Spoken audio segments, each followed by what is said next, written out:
ሰላምና ጤና በያላችሁበት ይድረሳችሁ ውድና የተከበራችሁ ቤተሰቦቻችን እንደምን አላችሁልን? ከሁለተኛው የዩቲዩብ ቻናላችን አዲስ ስፖርት ልዩ የተለያዩ ስፖርታዊ ጉዳዮችን ወደ እናንተ ልናደርስ እነሆ ዳግም ተገናኘን። ስለምታደምጡን ቆይታችሁን ከኛ ጋርም ስለምታደርጉ እጅጉን ከልብ አድርገን እናመሰግናለን። በዛሬ ፕሮግራማችን የተለያዩ ርዕሰ ጉዳዮችን ነው ወደ እናንተ የምናደርሰው። ቪዲዮአችንን ላይክ፣ ቻናላችንን ሰብስክራይብ እያደረጋችሁ ከኛ ጋር ቆይታን እንድታደርጉ በአክብሮት ነው የምጋብዘው። ፉአድ ባህሩ ፕሮግራሙን እየመራው ከእናንተ ጋር ቆይታን አደርጋለሁ። ቪዲዮአችንን ላይክ እንድታደርጉም በአክብሮት ነው የምጋብዛችሁ። ወደ ቀዳሚው ጉዳያችን ነው የምናመራው። ብሬንትፈርድ ቶማስ ፍራንክን ወደ ቶትንሃም ከላኩ በኋላ የሶስት አሰልጣኝ ተተኪዎችን ዝርዝር እያጤኑ ነው። ብሬንትፈርዶች እንግዲህ ለዋና አሰልጣኙ ቶማስ ፍራንክ ሶስት ተተኪዎችን መመልከት ጀምረዋል ተብሏል። የዴንማርኩ አሰልጣኝ ከ6 ዓመታት በላይ በምዕራብ ለንደኑ ክለብ አሳልፈዋል። ነገር ግን በዚህ ክረምት ወደ እንግሊዝ ዋና ከተማ ሰሜን ለንደን እንግዲህ ለመሄድ ተዘጋጅተዋል እና ብሬንትፈርዶች ደግሞ ተወዳጁን አሰልጣኛቸውን በቶሎ ለመተካት ስራዎችን መጀመራቸው ነው እየተሰማ የሚገኘው። ባለፈው ወር ዩሮፓ ሊግን ቢያሸንፍም አንጌ ፖስት ኮግሉን ያሰናብተዋል። ቶትንሃም ሆትስፐርሶች አዲስ አሰልጣኝ አድርገውም ቶማስ ፍራንክን መሾማቸው ይታወሳል። በሚቀጥለው የውድድር ዘመን በቻምፒየንስ ሊግ የሚሳተፉት ቶትንሃሞች የብሬንትፈርዶቹን አለቃ በሰሜን ለንደን ኃላፊነቱን እንዲወስዱም መርጠውታል። በዚህ ምክንያት ብሬንትፈርድ ከ2025-26 የውድድር ዘመን በፊት አዲስ አሰልጣኝ ለማግኘትም በገበያው ላይ ናቸው። የብሬንትፈርድ ኃላፊዎች የሶስት ሰዎች እጩ ዝርዝሮችን ይዘው እየሰሩ እንደሚገኙም ነው በቲቢአር ፉትቦል ዘገባ መሰረት ላይ ተመለከት ነው። ብሬንትፈርድ ከቶትንሃም ሆትስፐርስ ጋር በተያዘው ቶማስ ፍራንክን ለመተካትም በእጩ ዝርዝራቸው ላይ በርካታ ስሞች አሏቸው። በመጀመሪያ ደረጃ ከኢፕስዊች ታውን ጋር በሻምፒዮንሺፕ ውስጥም በድጋሚ ለመስራት እየተዘጋጀ ያለው የኬረን ማኬና ትልቅ አድናቂዎች እንደሆኑ ሪፖርቱ ገልጿል። እንግዲህ ትራከር ቦይሰን ከሊጓን ወደ ፕሪሚየር ሊግም በ2 ዓመታት ውስጥ ካሳደገ በኋላ ሰሜን አየርላንዳዊው ባለፈው ክረምትም በማንቸስተር ዩናይትድ፣ ቼልሲ እና ብራይተንም ካሉ ሚናዎች ጋር ተገናኝቷል። አሁን ላይ የብሬንትፈርድን ስራ ለመቀበልም እጩ እንደሆነ ነው እየተገለጸ የሚገኘው። እንዲሁም በ2024-25 ፈረንሳይ ውስጥ ደግሞ በስትራስቡርግ ጥሩ ዓመትን ያሳለፈው ሊያምም እንዲሁ እየተመለከቱት ነው። በተጨማሪም ጀስቲንም እንዲሁ በብሬንትፈርድ መስተዋወቅም ይፈልጋሉ። ነገር ግን ዋነኛ ፍላጎታቸው ግን ኬረን ማኬና ሲሆን ብሬንትፈርዶች በቶሎ የአሰልጣኙን ሹመት ለማድረግም እየሰሩ እንደሚገኙ ጭምር ነው ዘገባዎች እያሰፈሩ የሚገኙት። ማንቸስተር ዩናይትዶች የናፖሊውን የፊት መስመር ተጫዋች ቪክቶር ኦስሜንን ለማስፈረም እየሰሩ ነው። ማንቸስተር ዩናይትድ የናፖሊውን አጥቂ ቪክቶር ኦስሜንን ለማስፈረም ወደ ስራ ለመሄድም በዝግጅት ላይ ናቸው ተብሏል። ምንም እንኳን የቻምፒየንስ ሊግ ውድድር ቢያመልጣቸው የማንቸስተር ሰዎች በዚህ ክረምት ለዝውውር ገንዘብም ለማውጣት መዘጋጀታቸው ግልጽ ነው። ብሪያን ኢምቤሞ ወደ ኦልትራፎርድ ለማቅናት የተቃረበ ሲሆን ማቲያስ ኩኛህ ደግሞ ዩናይትድን ተቀላቅሏል። ዩናይትዶች እንግዲህ ለሁለት አዳዲስ ፈራሚዎች 110 ሚሊዮን ፓውንድ ያወጣሉ። ነገር ግን ጆሹዋ ዘርክዚ ወይም ራስመስ ሆይለንድን ገዢ ካገኙ አዲስ የመሃል አጥቂ ወደ ቲያትር ኦፍ ድሪምስም ይመጣል ተብሎ ይታሰባል። ምንም እንኳን የስፖርቲንግ ሊዝበኑ ቪክተር ዮከርሽ ከዩናይትድ ጋር መገናኘቱን ቢቀጥልም ነገር ግን ከናፖሊ ጋር በኦስሜን ጉዳይ ስምምነት ላይ እንግዲህ አሁን ላይ ማንቸስተር ዩናይትድ በኦስሜን ዝውውር ላይ ነው እየሰሩ የሚገኙት። እንዲሁ ሁጎ ኤኬቲኬንም እየተመለከቱ ነው ከአይንትራክ ፍራንክፈርት። እንደ ጋዜታ ዴሎ ስፖርት ዘገባ ማንቸስተር ዩናይትድ ከናፖሊ ጋር ያለውን ጥሩ ግንኙነት በመጠቀም ሁሉንም ወገኖች በሚያስማማ ስምምነት ላይ ለመስራትም ይፈልጋሉ። ስኮት ማክቶሚኔ ወደ ኔፕልስ አቅንቶ ናፖሊ የሴሪኤ ዋንጫን እንዲያሸንፍም ትልቅ አስተዋጽኦ በማድረጉ የሁለቱ ክለቦች ግንኙነትም የተሻለ ደረጃ ላይ ያለ ይመስላል።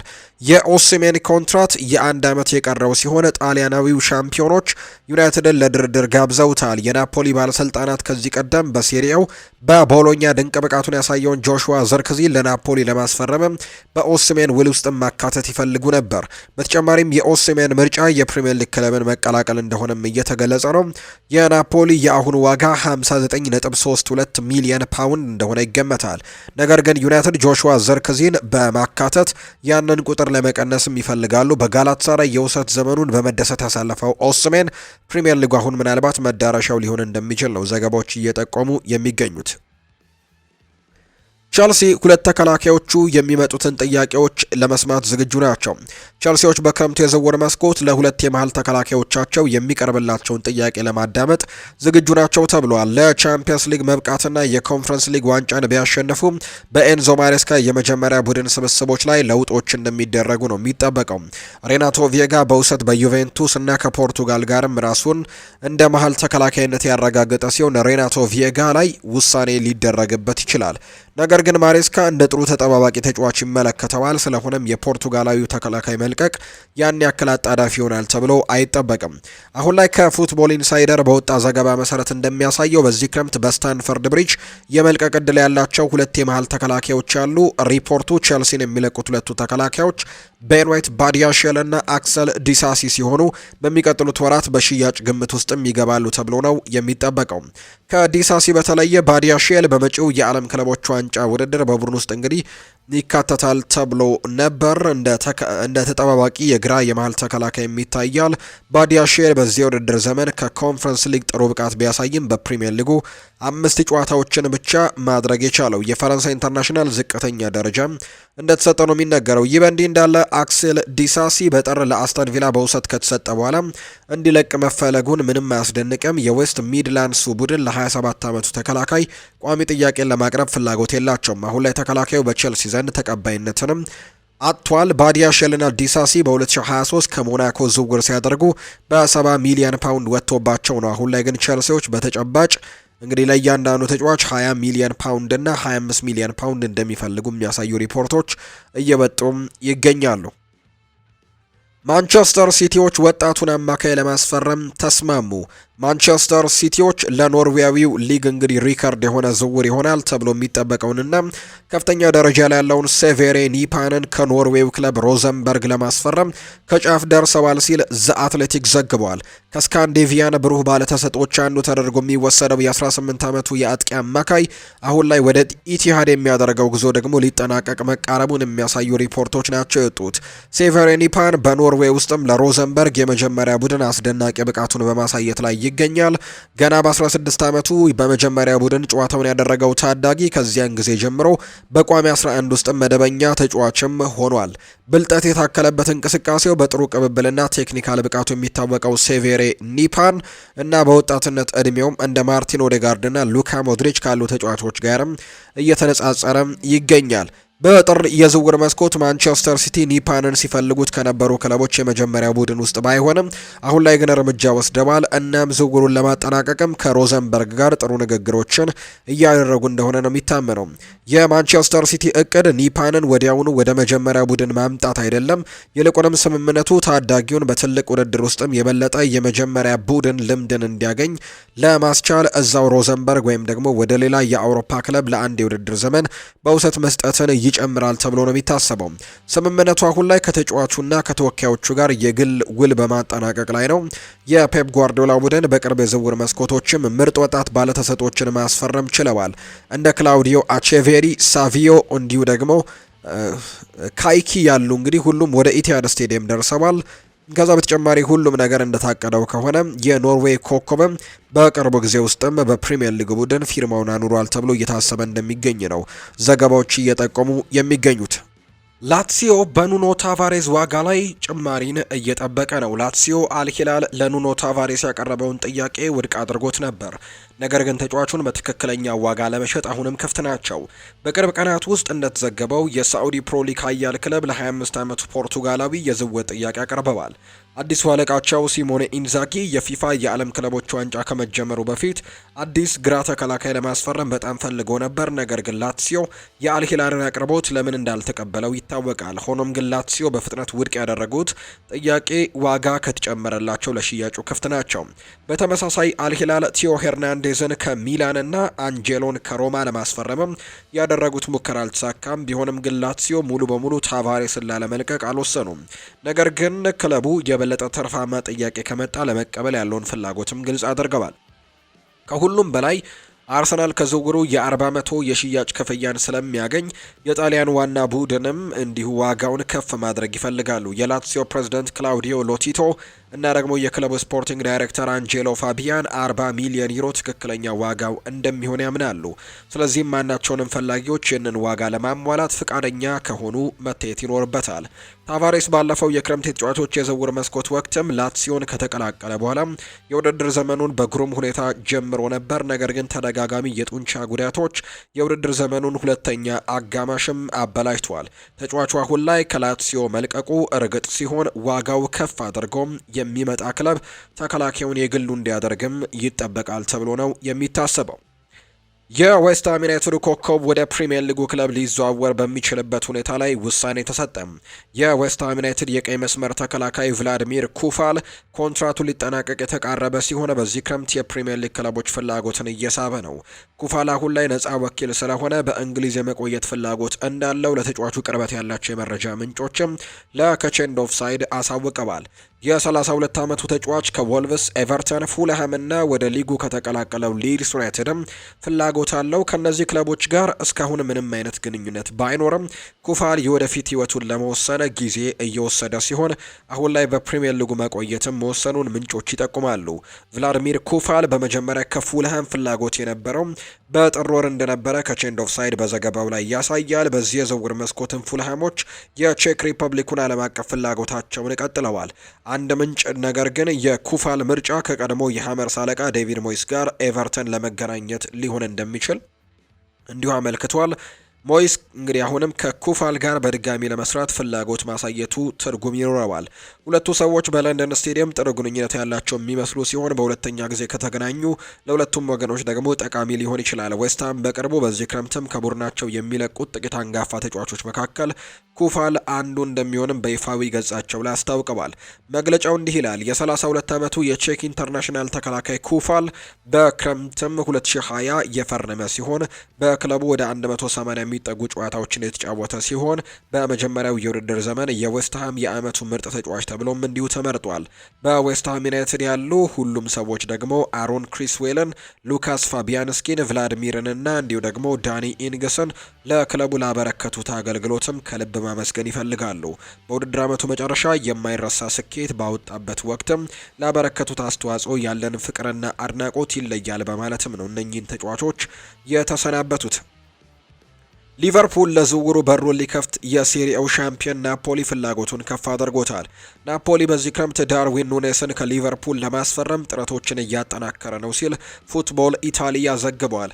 በአንቶኒዮ ኮንቴ ስር የሊጉን ዋንጫ ማንሳት የቻሉት የሴሪኤው ሻምፒዮኖች በክረምቱ በተለይም በአጥቂ ቦታ ላይ ተጨማሪ ተጫዋቾችን ለመጨመር ይፈልጋሉ።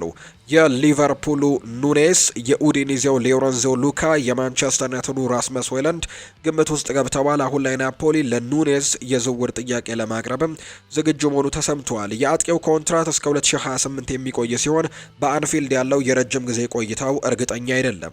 ናፖሊ በዚህ ክረምት አዲስ አጥቂ ይፈልጋል። የሴሪኤ ሻምፒዮኖች በሮሜሉ ሉካኩ ላይ ጥገኛ ለመሆን እየፈለጉ አይደለም።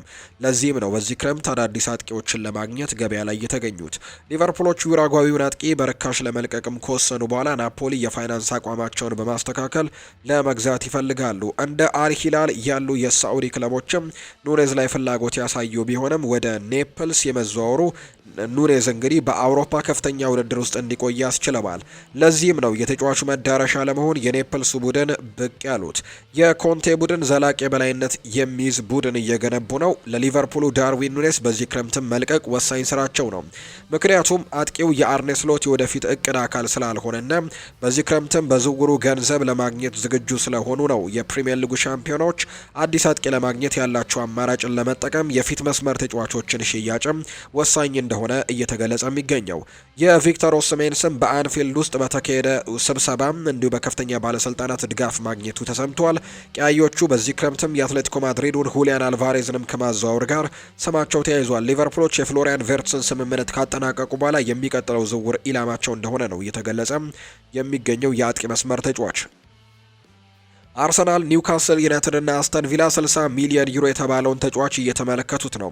አርሰናል፣ ኒውካስል እና አስተን ቪላ የስፖርቲንግ ሊዝበኑን የቀኝ ክንፍ ተጫዋች ጄኒ ካታም ላይም እንዲሁ እያሳዩት ያሉ ፍላጎቶች እንዳሉ ነው ዘገባዎች የሚያሳዩት። ከወኪሉ ጋርም የቅርብ ግንኙነት ያላቸው ምንጮች እንዳሉት ከሆነ ካታሞ በዚህ ክረምትም በፕሪሚየር ሊጉና በአውሮፓ ውስጥም በርካታ ፈላጊዎች እንዳሉት ነው እየተገለጸ እንደሚገኝ ከቼንድ ኦፍ ሳይድ የዘገበው። የሞዛምቢክ ኢንተርናሽናል በፖርቱጋል ቆይታው ድንቅ ብቃትን አሳይቷል። ይህም ብቃቱ በአርሰናል፣ ኒውካስል፣ አስተን ቪላ፣ ኤቨርተን፣ ፉልሃም እና ወልቭስም እንዲፈለግ አድርጎታል። እንዲሁ ደግሞ አትሌቲኮ ማድሪድ፣ ኒስ፣ ኡዲኒዜ እና ዤንዋ እንዲሁ የተጫዋቹ ፈላጊዎች ናቸው። ነገር ግን ፍላጎት ብቻ ያለ ሲሆን ለተጫዋቹ ምንም እርምጃ የወሰደ ቡድን የለም። እነዚህ ክለቦች ካታሞን በቅርብ ጊዜ ተመልክተውታል። ነገር ግን እስካሁን ምንም አይነት ግንኙነት ወይም ጥያቄዎች ለተጫዋቹ አልተደረጉም ነበር። ነገር ግን የጄኒ ካታሞ ዝውውር ርካሽ አይሆንም። ከቼንድ ኦፍ ሳይድ ላይ በወጣ ዘገባ መሰረት ስፖርቲንግ ተጫዋቹ ላይ 60 ሚሊዮን ዩሮ የውል ማፍረሻ ያስቀመጡ ሲሆን በክረምትም ካታሞን መሸጥ እንደማይፈልጉ ተነግሯቸዋል።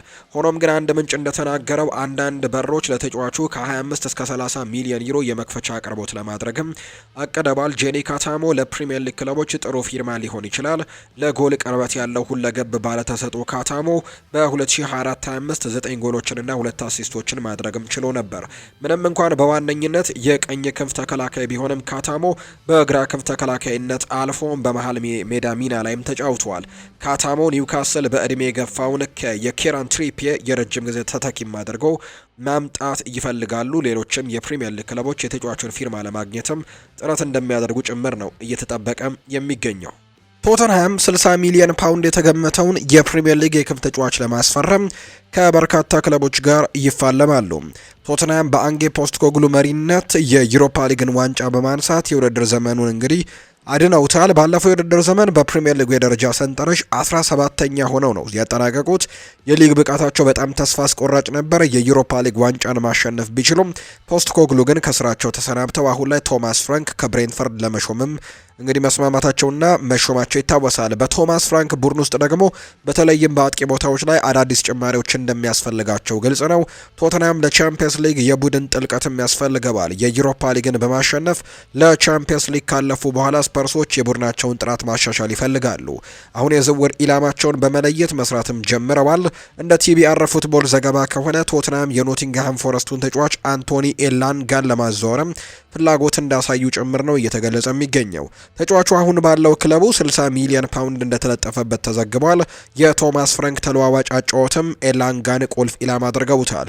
ሆኖም ግን ቶተንሃሞች በዚህ ዋጋ ኤላንጋን ለመግዛት ወደ 60 ሚሊዮን ፓውንድ አካባቢ ኢንቨስት ማድረግም እድለኛ ሊሆን ይችላል። በተጨማሪም ሌሎች የፕሪሚየር ሊግ ክለቦችም አንቶኒ ኤላንጋን ይፈልጋሉ። ቶተንሃሞች በፍላጎታቸው ላይ ብቸኛ አይደሉም። አርሰናል፣ ቼልሲና ኒውካስል ዩናይትድም እንዲሁ የአንቶኒ ኤላንጋን ሁኔታ እየተከታተሉ ነው የሚገኙት። ኤላንጋ በኖቲንግሃም ፎረስት ደስተኛ ነው። በዚህ ክረምት ለመልቀቅም በንቃት እንደማይፈልግ ታውቋል። ከሚቀጥለው የውድድር ዓመት በፊት ኖቲንግሃምን የመልቀቅ ፍላጎትም የለውም። ኤላንጋ ወደ ቶትንሃም ማምጣት የአጥቂ አማራጮቻቸውን ለማጠናከር ረገድም አዎንታዊ እርምጃን ይወክላል። ሆኖም ግን የሱ መምጣት የብሬነን ጆንሰንን ጅማሬ ላይ ስጋት ውስጥ ሊከተው እንደሚችል የሚያሳዩ መረጃዎች ናቸው እየወጡ የሚገኙት። የሆኖ ሆኖ የቶትንሃም ሆትስፐርስ በቡድናቸው ውስጥ ጥልቀትን ይፈልጋሉ። እናም አንቶኒ ኤላንጋ ያንን ማቅረብ ደግሞ የሚችል ተጫዋች እንደሆነ እየተገለጸ እንደሚገኝ ነው ዘገባው አሁን ላይ እያሰፈሩ እንደሚገኙ እየተጠቆመ ያለው። አርሰናል የፕሪሚየር ሊጉን ካፕቴን ሲከታተልና ስለ አያክሱ ኮከብን በመጠየቅ አዲስ የተከላካይ ኢላማ ደግሞ አድርገውታል። አርሰናል የአያክሱም ተከላካይ ዡሬል ሃቶን ለማዘዋወር ስላላቸው እድል ጠይቀዋል። በከፍተኛ ደረጃ የተገመተው የመሃል ተከላካይ በ16 ዓመቱ የመጀመሪያ የዋና ቡድን ጨዋታውንም ያደረገው ሲሆን ባለፈው የውድድር ዓመት ደግሞ ለኤርዲቪዚዮ ቡድን የማያከራክር ጀማሪ ነው። አሁን ላይ 19 ዓመቱ የሆነው ዡሬል ሃቶ ከአያክስ ምክትል ካፕቴን አንዱ ሆኖ ተሹመዋል። በ2024/25 የዓመቱ ምርጥ ባለተሰጥኦ ተብሎም ተሸልሟል። የመስመር ተከላካይና የመሃል ተከላካይነትን ለማስፈረምም ሌላኛው የለንደን ክለብ ቸልሲ ኢላማም ሆኖ በድጋሚ ብቅ ብሏል። ተጫዋቹ እንደ ባየር ሚኒክ፣ ሪያል ማድሪድ ከመሳሰሉት የአውሮፓ ሀያላን ክለቦች ጋርም ተገናኝቶ ነበር። የሊቨርፑል ደጋፊዎች በጥር ወር ኢፕስዊች ታውንን 4-1 ባሸነፉበት ጨዋታ ወቅትም ሃቶን በአንፊልድ ከተመለከቱት በኋላ እሱን በክረምቱ እንደሚያገኙትም እርግጠኞች ነበሩ። በአውሮፓ ውስጥ በጣም ከሚፈልጓቸው ባለተሰጦች አንዱ በኖቬምበር 2023 ለዩሮ 2024 ማጣሪያ ኔዘርላንድ ከአየርላንድ እና ከጂብራልተር ጋር ለምታደርገው ጨዋታ ለዋናው ቡድን የመጀመሪያ ጥሪም ተጠርቶ ነበር። በክለብ ደረጃ በ2018 አያክስን፣ ስፓርታ ሮተርዳምን ተቀላቅሏል። በህዳር 2022 ለዋናው ቡድን መጫወት ከመጀመሩም በፊት አካዳሚውን አገልግሏል። ከዚያ ጊዜ ጀምሮ ለአያክስ 92 ጨዋታዎችን አድርጎ 4 ጎሎችን አስቆጥሯል። ተጫዋቹ በዚህ ክረምት የአያክስ ለመውጣት እንግዲህ ክለቡ ላይ ጫና ባያደርግም ፈላጊዎቹ ግን ገፍተው ከመጡ አያክስ ዝውውሩን አይከለክልም ተብሎ ነው የሚታሰበው። አርሰናል የክሪስታል ፓላሱን ተከላካይ ማርክ ጉሂን ማስፈረም ይፈልጋሉ። የፓላሱ ተከላካይ የኒውካስልና የቼልሲን ፍላጎት አለ። ኒውካስሎች ባለፈው ክረምት ለእንግሊዛዊው ኢንተርናሽናል ብዙ ያልተሳኩ ጥያቄዎችን አቅርበው በክሪስታል ፓላስ ውድቅ ተደርጎባቸው ነበር። በዚህ ክረምት ደግሞ ኮንትራቱን 1 ዓመት ብቻ የቀረውን ጉሂን እንደሚለቅም እርግጥ እንደሆነ ነው እየተገለጸ የሚገኘው። በፕሪሚየር ሊጉ ክለቦች በጄደን ሳንቾ ላይ ፍላጎት እያሳዩ ነው። ጄደን ሳንቾ ወደ ቸልሲ በቋሚነት መዞር ባለመቻሉ በዚህ ክረምት ማንቸስተር ዩናይትድን የመልቀቅ እድሉ ሰፊ ሊሆን የሚችልበት እድል ሰፊ ነው። የፕሪሚየር ሊግ ክለቦች ደግሞ ከኦልትራፎርድ ያለውን ሁኔታ እየተከታተሉት ነው። ጄደን ሳንቾ ከ3 የፕሪሚየር ሊግ ክለቦች ፍላጎት ያለው ሲሆን በዚህ ክረምትም በድጋሚ ወደ ሌላ የፕሪሚየር ሊግ ቡድን የሚሄድ ይመስላል። ሩበን አሞሪም እንግሊዛዊው ኢንተርናሽናል የመጀመሪያ ቡድን አባል እንዳይሆንም ወስኗል። እናም ደግሞ እሱን በስብስብ ውስጥም እንዲገኝ የመፍቀድ እቅድ እንደሌለው ነው የተነገረው። ቸልሲዎች የሳንቾን ዝውውር በቋሚነት ላለማድረግ ወስነዋል። ሰማያዊዎቹ ስምምነቱን ቋሚ ለማድረግም ቅድመ ሁኔታዎችን ካሟሉ በኋላ ተጫዋቹ ወደ ዩናይትድ ለመመለስ በመወሰናቸው 5 ሚሊዮን ፓውንድም ለመክፈል ተገደዋል። አስተን ቪላ፣ ቶተንሃም እና ኒውካስል ዩናይትድ የ25 ዓመቱን ተጫዋች ሁኔታ እየተመለከቱ ነው። የኡናይ ኤምሪ ቡድን በጥር ወርም ማርከስ ራሽፎርድን በውሰት ወስዶ ነበር። አሁን ደግሞ የሳንቾን ዝውውር እየተመለከተ ነው። የቀድሞ ክለቡ ቦሩሲያ ዶርትመንድ የሳንቾን ሁኔታም እንግዲህ ውል ፊርማ ይመርጣል ተብሎ ነው የሚታሰበው። ዩናይትዶች የሩበን አሞሪምን ቡድን መልሶ ግንባታ ለማሳካትም ሲሞክሩ ገንዘብ ለማግኘት መሸጥን ይመርጣሉ። ክለቡ ለማቲያስ ኩኛ 62.5 ሚሊዮን ፓውንድ አውጥቷል። እናም ከፍተኛ ክፍያ የሚጠይቀውን ብራያን ምቤሞንም ከብሬንትፈርድ ያመጣሉ ተብሎ ነው የሚጠበቀው።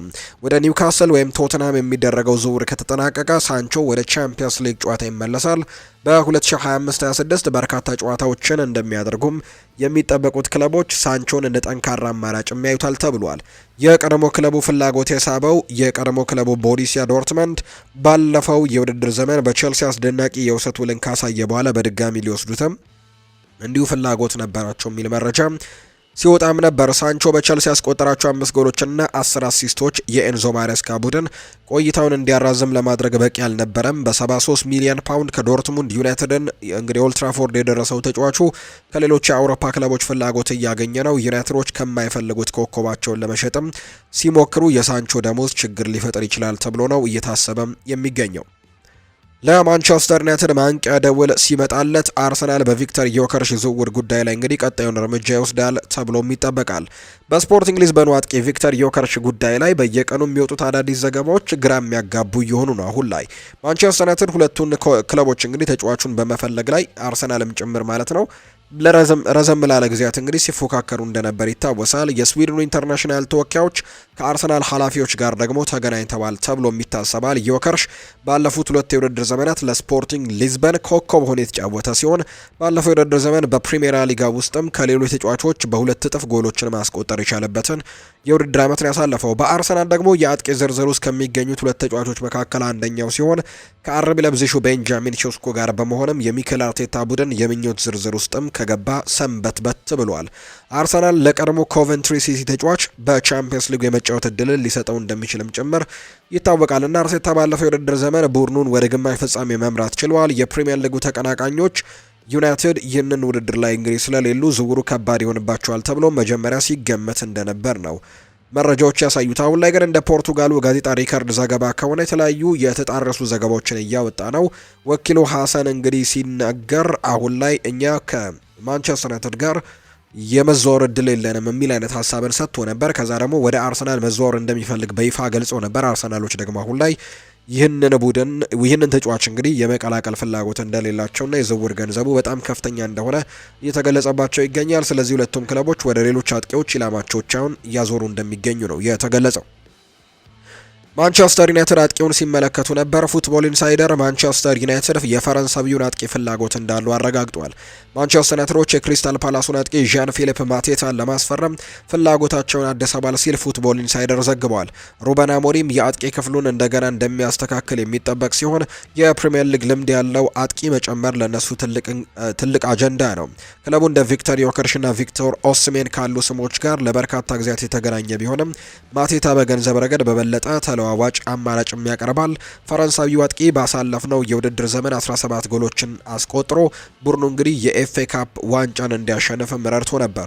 የ26 ዓመቱ ዣን ፊሊፕ ማቴታ በእንግሊዝ ያሳየው ብቃትም የዩናይትድን ፍላጎት ይጨምረዋል። የቀድሞ የክለቡ ዋና ስካውት ሚኪ ብራውን ስለ ዩናይትድና ማቴታ ፍላጎትም የቅርብ ጊዜ መረጃንም እንዲሁ አቅርበው ነበር። ክሪስታል ፓላስ አዲስ ኮንትራት እንግዲህ ለማስፈረም ከማቴታ ጋርም እየተነጋገሩ ነው። በአሁኑ ጊዜ ደግሞ ወደ ሌላ ቦታ ከመሄድ ይልቅ ክሪስታል ፓላስ የመቆየትም እድሉ ሰፊ ነው ተብሎ ይታሰባል። ማቴታ ለክሪስታል ፓላስ ትልቅ ተጫዋች ነው። እናም ደግሞ አሰልጣኙ ቡድኑን በማቴታ ላይ መገንባቱንም ለመቀጠል ባለው እቅድ ውስጥም ትልቅ አካል ነው። ማቴታ ማንቸስተር ዩናይትዶች ሲመለከቱት ከነበሩት ቡድኖች ውስጥም ናቸው። በፓላስ ያለውን ሁኔታም በቅርበት እንደሚከታተሉት እርግጠኛ ነኝ።